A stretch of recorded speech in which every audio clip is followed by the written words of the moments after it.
A partir de este momento, te entregamos una clave para ingresar a China, para descifrar y descubrir la realidad y potencia de un país increíble. Clave China, mucho más que un programa radial, un viaje a un país, casi continente. Hola, ¿cómo están? Gracias por este nuevo encuentro entre ustedes, nuestros fieles oyentes y Clave China. Les cuento, a veces me pregunto cuántos mundos caben en un mundo. Me interrogo porque al caminar en los recovecos de donde moran los poderosos de la Tierra, solo veo sombras para la mayoría de la humanidad. Esta semana, fíjense, la Asamblea de las Naciones Unidas, que reúne a cientos de países, un ámbito donde la realidad debería ser la resistencia de las cosas a todo orden simbólico impuesto por el hegemonismo de Occidente, no logra ir más allá de las fronteras del organismo internacional. Es así que Donald Trump inundó la sala con loas a su política unilateral, al viejo y aún vigente estilo imperial. El avant-premier ya lo tuvimos con las declaraciones del secretario del Tesoro Scott Bessent, que en el caso de Argentina ofreció $20.000 millones para salvar de la crisis económica y política al gobierno argentino. Un salvavidas de plomo, estiman algunos, que no llegará, parece, a las costas de los jubilados ni de los médicos, tampoco de los discapacitados. Como le indica la historia de Latinoamérica, nada es ni será gratis. Una de las intervenciones más importantes y fuertes fue la de Petro, presidente de Colombia, quien dirigió su crítica a la política exterior de los Estados Unidos, enfocándose en su presencia militar en el Caribe y en las operaciones que está realizando frente a ella. Y luego se refirió a la situación de Medio Oriente con énfasis en la causa palestina, el fin de la guerra y el reconocimiento del Estado de Palestina al que ya se han sumado varios países. Razón por la cual la delegación norteamericana, en respuesta, abandonó la sala. Por su parte, Luis Ignacio da Silva aludió críticamente a las sanciones arancelarias que el gobierno de Trump impuso a Brasil para intentar detener un juicio al expresidente Jair Bolsonaro por tentativa de golpe de Estado, fehacientemente comprobado por la justicia brasileña y condenado a 27 años de cárcel. Por su parte, Boric, el presidente de Chile, calificó la negación del cambio climático sostenido por Trump no como una opinión, sino directamente como una mentira. Dijo que Estados Unidos no cree en la ciencia y eso es irracionalismo. Y ese irracionalismo se llenó filosóficamente en Alemania y fue la antesala de Hitler en 1933. El presidente de Bolivia, por su parte, Luis Arce, sostuvo que la verdadera amenaza a la democracia no proviene del comunismo, sino de las élites económicas y políticas que buscan frenar procesos emancipadores de los pueblos. Solo he hecho referencia, claro, a 4 países, son 193 los que están representados e intentan reflexionar para adoptar medidas que van desde la guerra Ucrania-Rusia, Israel-Hamás, cambio climático, desigualdad de género y los dilemas éticos que plantea la inteligencia artificial. Y por último les cuento que Venezuela ha decretado el estado de conmoción interior ante la posible agresión de los Estados Unidos, que bajo el argumento no comprobado de que Venezuela protege al narcotráfico, está amenazando sus costas. Sumemos a Ecuador, quien se ha consolidado como socio estratégico de los Estados Unidos, no en materia comercial, sino enviando fuerzas militares para luchar contra el narcotráfico, en un escenario de fuertes protestas sindicales y sociales contra el extractivismo. Claro, Estados Unidos ha declarado una guerra estratégica y no es solo arancelaria, a la que suma la instalación de nuevas bases militares, por ejemplo en Argentina, en Tierra del Fuego. En su supuesta lucha contra el narcotráfico, que suma como aporte a los diferentes países, lucha que no ha dado resultado en su país. La contracara de esta política es China, principal socio comercial de la región, que aboga en cada ámbito internacional por el multilateralismo y aporta al desarrollo, la cooperación y el intercambio de los países que integran el sur global. Por supuesto, hay mucha tela para cortar. No hemos dicho todo porque todo es mucho largo y complejo, como la historia de dominación y resistencia de la humanidad. Vamos corriendo hacia un camino que nos gusta mucho, que es el camino de la música. Nos relajamos y luego retomamos con más Clave China.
Y como siempre, China en clave de noticias, el segmento informativo con las noticias más destacadas del país asiático, en la voz de Enrique Gon, del Grupo de Medios de China. Y así lo presentamos. China en clave de noticias. Los principales títulos de la semana. Hola amigos de Clave China, ¿cómo están? Soy Enrique Gon. Están escuchando China en clave de noticias. El presidente de China, Xi Jinping, asistió la noche del 24 de septiembre a una gala para conmemorar el 70º aniversario del establecimiento de la región autónoma uigur de Xinjiang, en Urumqi, la capital regional. Xi Jinping se reunió a personas de todos los grupos étnicos para presenciar en Urumqi la gala Xinjiang Hermosa. El 24 de septiembre, el presidente de China, Xi, pronunció un discurso por video en la cumbre climática de las Naciones Unidas. El mandatario chino presentó las contribuciones determinadas a nivel nacional de China e hizo 3 propuestas para fomentar el desarrollo verde. Xi Jinping advirtió que la gobernanza global del clima está entrando en una etapa crucial. Por ello, instó a la comunidad internacional a mantenerse enfocada en la dirección correcta, tomar acciones de forma incansable e incesante, impulsar la implementación de las contribuciones determinadas a nivel nacional, el núcleo del Acuerdo de París y de la consecución de sus objetivos a largo plazo. El primer ministro chino Li Qiang afirmó que China pondrá en marcha otros 2.000 proyectos para mejorar las condiciones de vida en países en desarrollo durante los próximos 5 años. Durante su intervención en una reunión de alto nivel sobre la iniciativa de desarrollo global presentada por China, al margen del debate general de la 80ª Asamblea General de las Naciones Unidas, Li aseguró que China, como país en desarrollo importante y responsable, no buscará ningún trato especial y diferenciado nuevo en las negociaciones actuales y futuras de la OMC. En un anuncio reciente, China declaró que entre 2021 y 2025 ha formado 55 millones de universitarios como parte de su ambiciosa expansión del sistema educativo superior. Este logro resalta la prioridad que el gobierno chino asigna al capital humano mientras busca competir en innovación y desarrollo a nivel global. El sistema operativo Harmony OS 5, desarrollado de manera independiente por Huawei, ha superado los 17 millones de dispositivos activos, un hito que refleja la capacidad de resiliencia tecnológica de la compañía en medio de las restricciones prolongadas impuestas por Estados Unidos. Las escuelas, las fábricas, el transporte público y las actividades comerciales han sido cerradas este miércoles en algunas partes de la provincia meridional china de Guangdong a medida que se acerca el poderoso tifón Ragasa. Ragasa, el 18º tifón del año, entró en el mar meridional de China este lunes por la noche. El Centro Meteorológico Nacional de China mantuvo este miércoles la alerta naranja, la segunda situación de mayor gravedad en el sistema de alerta meteorológica codificado por colores de 4 niveles de China. Se prevé que el tifón traiga consigo fuertes lluvias y vendavales. Amigos, así son las noticias más interesantes e importantes de China durante la semana. Soy Enrique Gon. Hasta la próxima en China en Clave de Noticias. Clave China.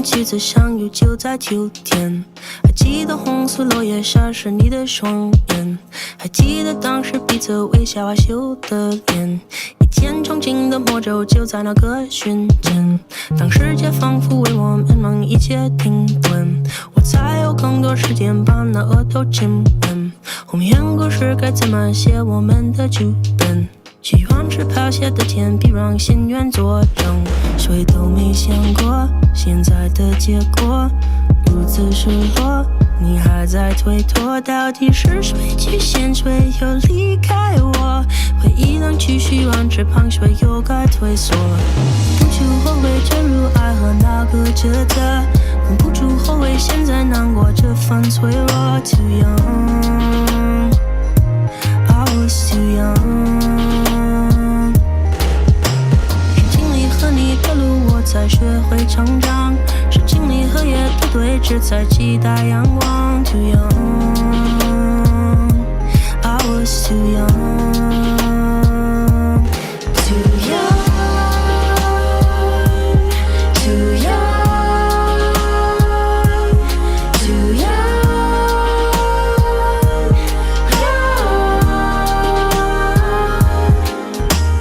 再次回到当初我们许愿的池边，早已物是人非却又清晰可见，我想投下一枚铅笔打破平静睡眠，滴答滴答滴答是眼泪还是时间，谁都没想过现在的结果如此失落，你还在推脱，到底是谁出现，谁又离开我？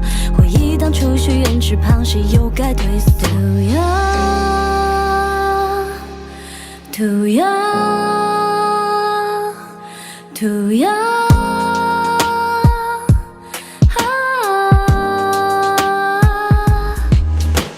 我不惧后悔坠入爱河那个抉择，更不惧后悔现在难过这份脆弱。Too young, I was too young。是经历和你的路，我才学会成长；是经历和夜的对峙，才期待阳光。Too young, I was too young。Too young,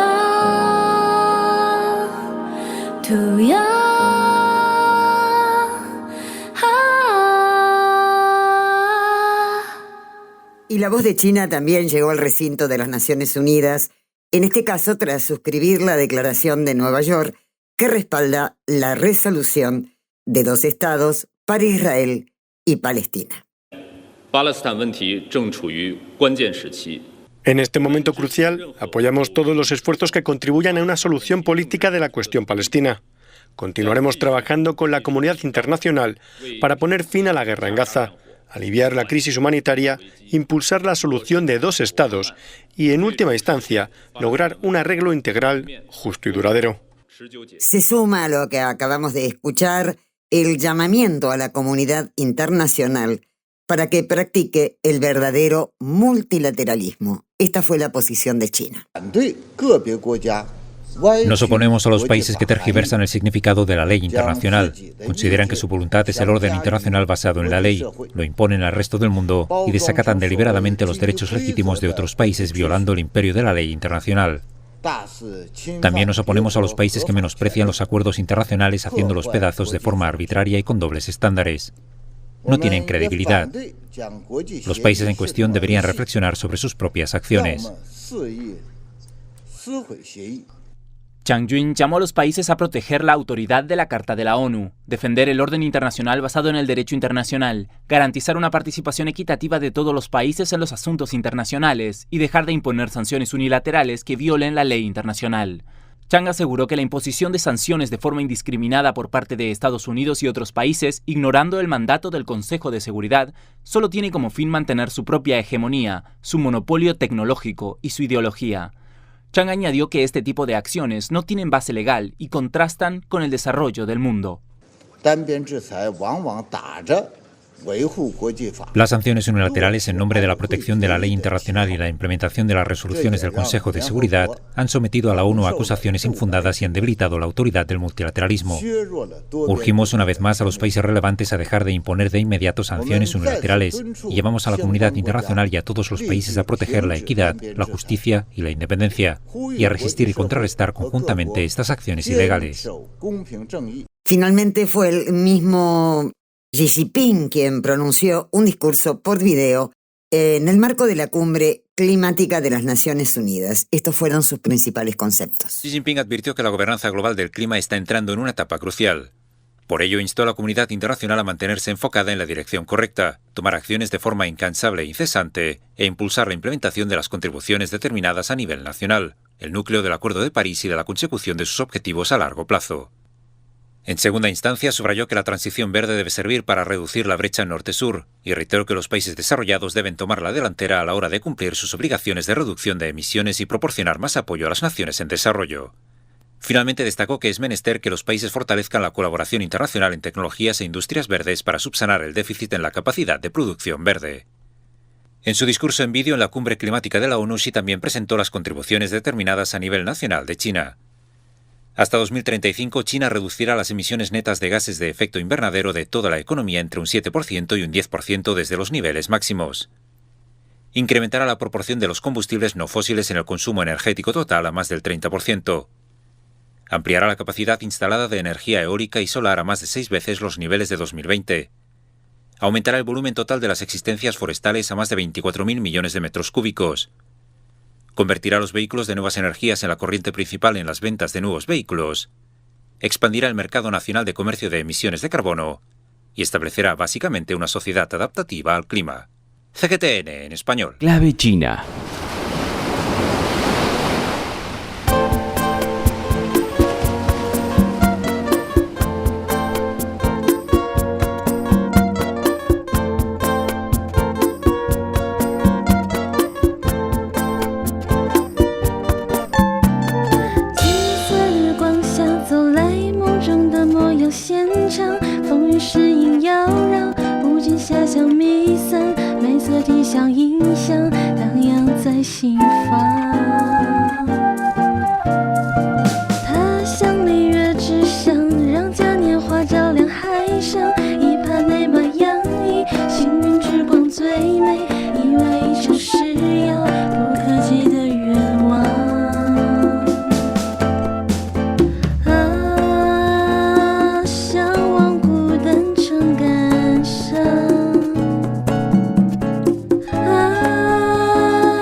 Hoy nos centramos también en Brasil, uno de los países más importantes de la región. Charlamos con el colega Darío Pignotti, a quien le consultamos en qué punto está el gobierno y la sociedad brasileña en relación a las fuerzas de derecha que sigue comandando Jair Bolsonaro, condenado a 27 años de prisión por el intento de golpe de Estado. Bueno, estamos con Darío Pignotti, yo ya lo acabo de presentar, y lo traemos aquí, a Clave China, para compartir la visión que tiene Darío en relación a la situación nacional que hoy atraviesa Brasil. Durante la semana y estos meses hemos tenido muchísima información. La sentencia a prisión por 27 años de Jair Bolsonaro fue bien recibida por quienes compartimos este perfil peligroso de Jair Bolsonaro, que aún sigue siendo peligroso, tengo entendido, ¿no? Darío. Por eso Por quería que me cierto, cuentes un poco el panorama. Más allá del fallo de la justicia, ¿qué es lo que está pasando hoy en Brasil en relación a este tema? Lidia, buenas noches y agradecido de ser convidado a Clave China una vez más, donde tus participaciones, tus preguntas son sumamente inspiradoras, instigantes. Bien, lo que está atravesando Brasil es una nueva fase de una guerra híbrida declarada por Jair Bolsonaro tan pronto llegó al gobierno en enero de 2019, que luego se encarnaría en la estrategia para mantenerse en el poder, y tal como quedó demostrado a través de evidencias, de confesiones, de documentos y de harto material probatorio a lo largo de los meses del juicio, concluido simbólicamente el 11 de septiembre de 2025, en el aniversario del golpe de Estado que derrocó a Salvador Allende en Chile. Una coincidencia que tiene más de una connotación, pero por lo menos la más destacada es que un militar pinochetista, como es Bolsonaro, al ser condenado fue el primero en la historia moderna de Brasil que fuera sometido a la justicia, procesado y finalmente condenado, junto con generales del más alto rango, generales de 4 estrellas, 3 generales de 4 estrellas y un ex jefe de la Marina. Pero lo que cuenta aquí es que luego de esa sentencia, que en todo caso es un momento alto de esa guerra híbrida de Bolsonaro contra la democracia brasileña y contra el pueblo brasileño, hoy el capitán retirado del ejército está purgando una prisión domiciliaria a unos 4 o 6 kilómetros de donde te hablo, Lidia, aquí en Brasilia, en la zona sur de la capital, y aguarda a que el fallo del Supremo Tribunal Federal sea formalizado y su prisión lo mismo. La circunstancia que atraviesa Brasil es desde varios puntos de vista singular. Uno de los puntos de vista es el que te mencionaba hace un instante. Es la primera vez en la historia de Brasil que un grupo de militares que perpetraron un golpe o lanzaron un golpe de Estado por poco no victorioso son procesados y son condenados. En ese sentido, Brasil se ha latinoamericanizado, por fortuna, y se ha igualado con la historia de otros países de la región como Chile, Argentina, Uruguay, Bolivia, donde cada uno con su intensidad y cada uno con su modalidad llevó adelante investigaciones, procesos, y en algunos casos, pues probablemente el argentino es el que logró objetivos más ambiciosos, condenar a militares que participaron en golpes de Estado. Esto nunca había ocurrido aquí. El otro ángulo que puede ser considerado en estos momentos como importante es que, o por lo menos relevante, es que aquello que los bolsonaristas habían prometido ocurriría el día que su líder fuera privado de la libertad, esto es que el país habría de estallar y que nada quedaría en pie, a esta hora no ha ocurrido. Es decir, la capacidad del bolsonarismo para hacer estallar el país probablemente no haya desaparecido como potencialidad, pero no se materializó. Y eso es una constatación. Claro que decir que el bolsonarismo y que el movimiento neofascista brasileño, probablemente el más importante de América Latina y uno de los más significativos del mundo, haya desaparecido o esté extinguiéndose, sería una temeridad. Pero que no está en su momento más victorioso o que no está en estos momentos imponiendo el tiempo de la política en Brasil, es cierto.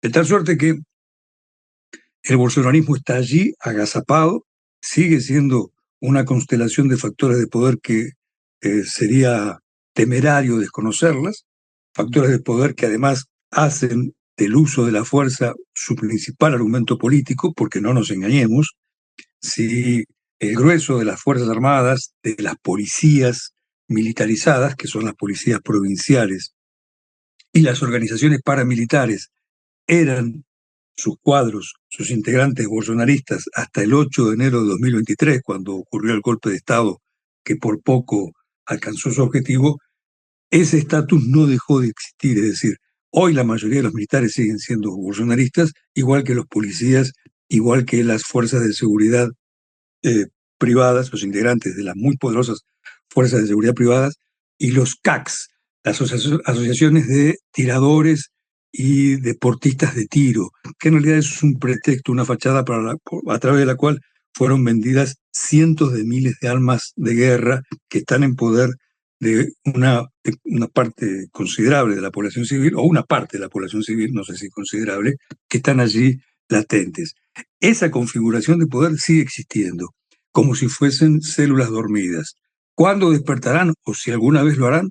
No lo sabemos. Están allí y el día que su comandante los convoque, no habría que descartar que se alcen. Pero lo cierto es que esto no ocurrió y que los días que vivimos de zozobra, los periodistas que tuvimos que cubrir el juicio fuimos testigos de ello, es decir, el Palacio del Supremo Tribunal Federal estaba extraordinariamente custodiado con todo tipo de protocolos de seguridad, porque se temía que pudiera ocurrir algo similar a lo de enero de 2023, es decir, que hordas fascistas invadieran el palacio. No ocurrió. Y esto también es un dato constatable y es la democracia realmente existente que tenemos hoy aquí en Brasil, no muy sólida ella, pero al fin de cuentas existente.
谁回家？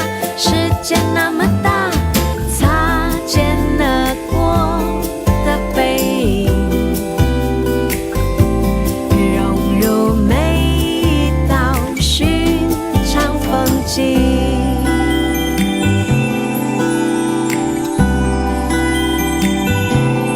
每一次动情，每一场爱情，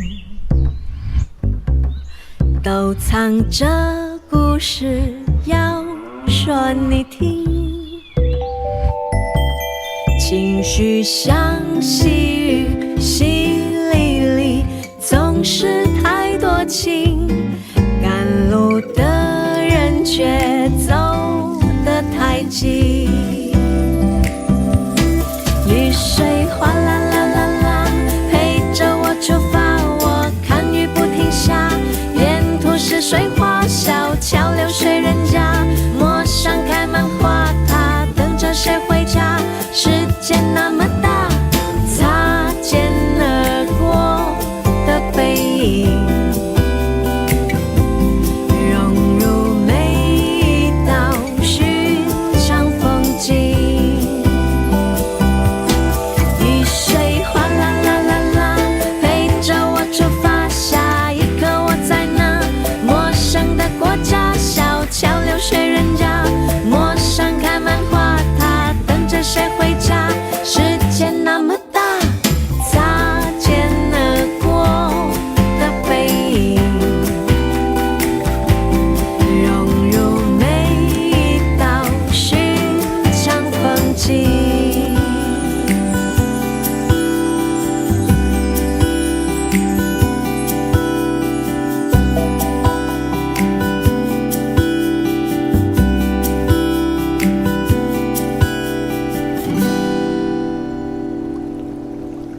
Y para los que recién se enganchan, estamos en diálogo con Darío Pignotti. En este momento de la charla lo estamos consultando por las relaciones entre Donald Trump y Lula da Silva.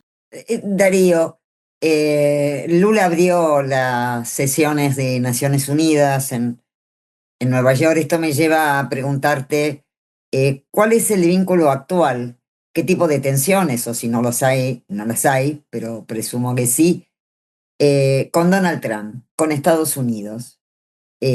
Ha marcado posturas Lula en relación a la cuestión aranceles y a otros temas, como el tema Palestina.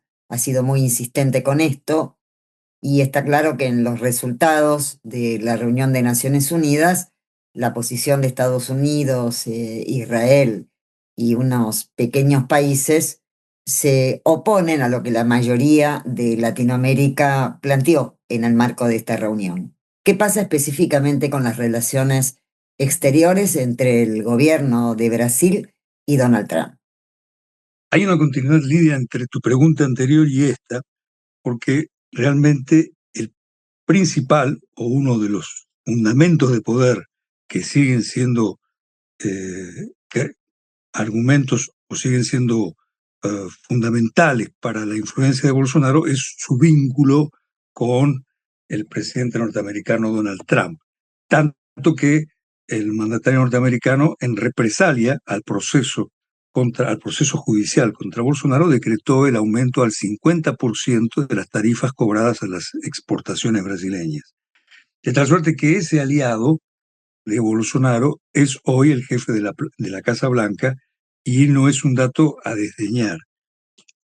Lo ocurrido en la 80ª Asamblea de las Naciones Unidas, cuya apertura ocurrió 2 días atrás, estamos grabando esto, estamos conversando el 25 de septiembre, y la apertura del evento fue el 23, cuando, como es costumbre, como es tradición, el primer orador fue Luis Ignacio Lula da Silva, trajo algunas sorpresas.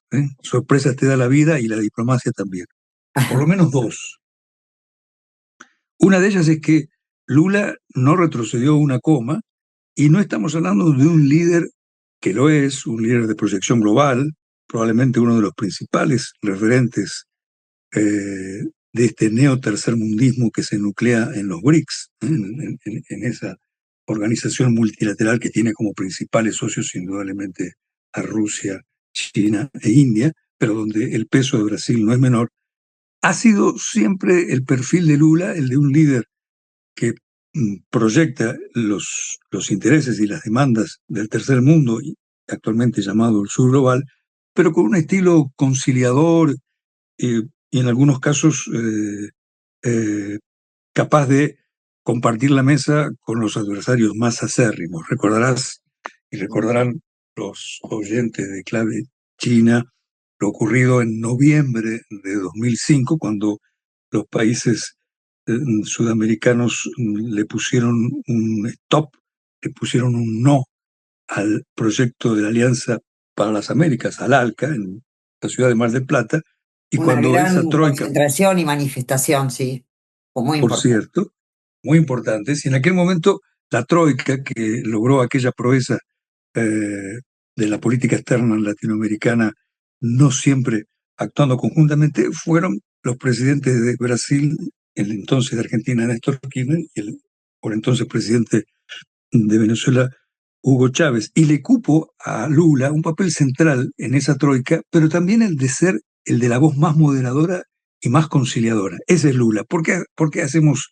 esta recuperación o reconstruimos este perfil de Lula? Porque ciertamente el discurso de Lula, su 11º discurso en la Asamblea de las Naciones Unidas, a la que casi siempre asistió luciendo su corbata con los colores de la bandera brasileña, lo hizo de vuelta este martes, fue singularmente enfático, poniéndolo en 2 líneas. Lula fue más duro que de costumbre en su discurso de apertura de Naciones Unidas, habló de genocidio en Gaza, denunció la injusticia, la impropiedad de calificar a Cuba como país responsable o vinculado con el terrorismo internacional, también denunció el acoso del cual es víctima Venezuela, y dijo que la solución en el conflicto de Ucrania no va a llegar sino hasta que no se entienda que hay que sentarse a la mesa a negociar con Rusia,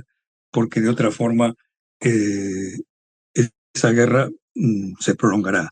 Es decir, todas afirmaciones indigestas para el gobierno norteamericano y todas manifestadas en un tono, subrayo una vez más, sumamente enfático. Es decir, era un Lula en su tinta y su tinta recargada.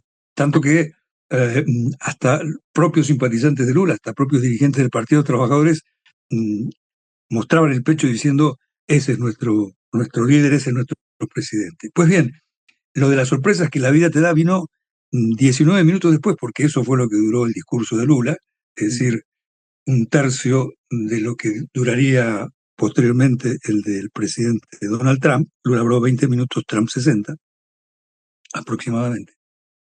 Y para sorpresa de todos, del propio Lula, como él lo diría, al dejar el estrado del Palacio del Palacio de Naciones Unidas, del Palacio de Cristal de Naciones Unidas, no tendría mayor sorpresa que Trump vino a su encuentro, lo saludó y dijo que encontró en Lula una persona para su impresión, era la primera vez que hablaban Lula y Trump, una persona honesta y una persona con la cual él tuvo química, esa fue la palabra utilizada por Trump desde el primer momento, y más dijo Trump, y lo dijo en el foro de las Naciones Unidas, esto ni siquiera fue una conferencia de prensa, lo pronunció allí frente a presidentes de varios países, incluso Lula, dijo que estaba interesado en mantener un encuentro con el líder brasileño tan pronto fuera posible, lo cual significa que no vamos a que tus oyentes de Clave China pierdan el tiempo con nuestros puntos de vista sobre Trump, porque hay especialistas más autorizados para hablar de ello, pero sí se sabe que las afirmaciones del mandatario republicano son para tomar con mucho cuidado y nunca para darles certeza o verosimilitud.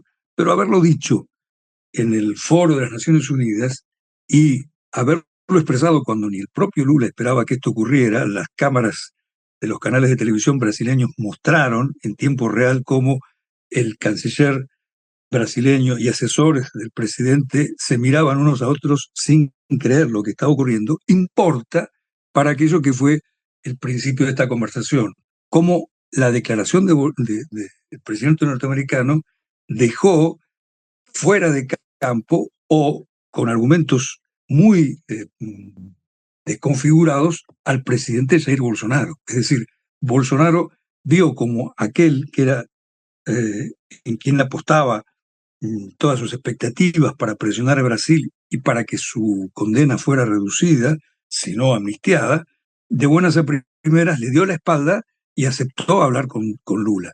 Aquí estamos entonces en una bisagra o en un punto donde la política interna, esto es aquello que mencionábamos hace un instante, de la aún no consolidada democracia brasileña, y la política externa, esto es las relaciones muy controvertidas, muy tensas con el gobierno norteamericano, se unen. ¿Qué sucederá en las próximas semanas? Es un interrogante del cual no me animo a dar una respuesta por lo pronto. Pero lo cierto es que quedó demostrado que la posición de Lula al adoptar un discurso vehemente y antagónico en todos los parágrafos, en todas las líneas y en todas las comas frente a lo que diría Trump minutos después, no fue algo que hiciera que el presidente norteamericano subiera el tono de voz con Lula. Por lo contrario, es decir, Lula se mostró más duro, más confrontativo, y de esto Trump optó por responder con estrecharle la mano y proponerle dialogar. De manera Darío, no tuvo tanta suerte, si es que vale el término, el presidente de Colombia, donde tras hacer su intervención se levantó toda la delegación norteamericana dándole la espalda y yéndose del recinto. Por cierto, no fue así, y tampoco fue así por lo menos hasta donde las cámaras describieron, la reacción del secretario de Estado, Marco Rubio, al escuchar lo que su jefe, Donald Trump, estaba diciendo en el presidio de las Naciones Unidas. Es decir, no se sabe de momento hasta dónde fue una repentización del presidente norteamericano y hasta dónde su promesa de establecer un diálogo con Lula se cumplirá. En todo caso, entiendo que lo que pueda ocurrir de aquí en adelante con esa afirmación, si bien tiene importancia, no tanta como para demostrar que el viaje de Lula a Estados Unidos le reportó por lo menos 2 victorias. Una, la de que defendiendo su discurso, inclusive subrayándolo más aún de lo que es habitual, consolidó su proyección internacional. Es decir, fue de los discursos, por lo menos en los 2 primeros días de sesiones de las Naciones Unidas, más aplaudido, y los aplausos vinieron fundamentalmente de países del sur global y de países latinoamericanos. El propio Lula luego participaría en una reunión con el presidente Petro y otros presidentes latinoamericanos en un evento en defensa de la democracia y contra los extremismos. Y el otro es de, como lo consignábamos hace un minuto, de política interna. El saludo o la iniciativa propuesta por Trump vació al bolsonarismo y a la estrategia del bolsonarismo de tornar ingobernable la gestión de Lula hasta el año que viene, principalmente porque Bolsonaro, como estrategia de desestabilización, designó a su hijo, Eduardo Bolsonaro, el diputado Eduardo Bolsonaro, que es muy conocido por los oyentes de Clave China en Argentina, es amigo personal del presidente argentino Javier Milei. Exacto. Como una suerte de embajador ad hoc en Washington, donde trabaja precisamente para persuadir al gobierno norteamericano a fin de que adopte sanciones contra Brasil, tanto que cuando Donald Trump anunció el aumento de las tarifas, Eduardo Bolsonaro dijo, esto es una victoria de la libertad y mucho tengo que ver con ello. Y hace una semana, cuando Lula estaba embarcando hacia Naciones Unidas, el hijo de Bolsonaro dijo, si Lula insiste en confrontar con Estados Unidos, si Lula insiste en perseguir a mi padre, lo próximo que voy a sugerir al gobierno norteamericano es que envíe cazas bombarderos F-35 para que ataquen territorio brasileño. Ese es el hijo de Bolsonaro y eso te dará, Lidia, una dimensión de, por lo pronto, el traspié diplomático, si es que se puede llamar diplomático, a la estrategia de política externa de Bolsonaro. Aquello que en boca de Trump fue estoy dispuesto a negociar con Lula, obviamente representó una derrota en este ajedrez al cual le restan muchas movidas.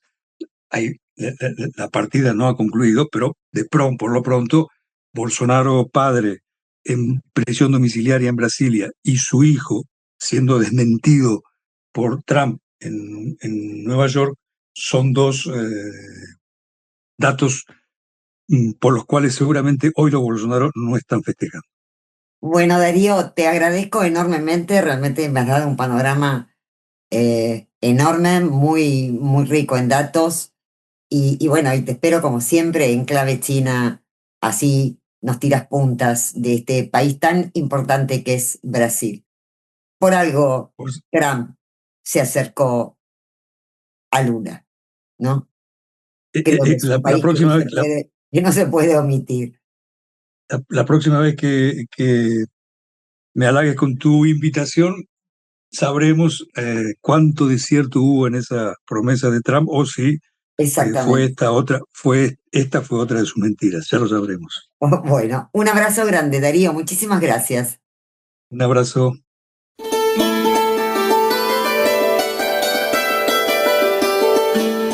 Clave China, una llave para abrir y descubrir el fascinante mundo que nos ofrece China en todas sus dimensiones. Bueno, los espero en nuestro próximo reencuentro. Sí, como siempre, nos pueden descubrir en las redes en cualquier momento y también en nuestro portal www.clavechinanoticias.com.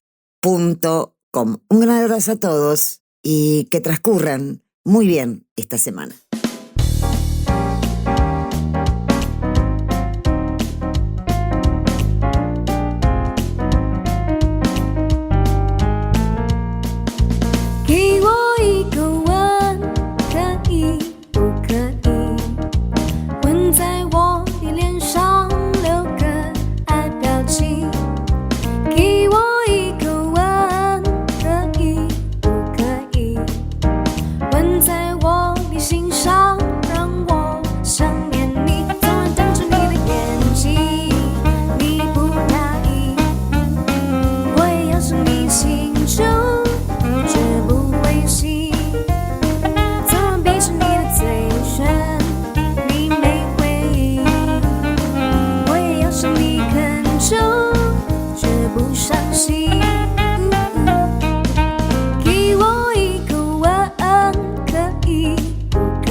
关系。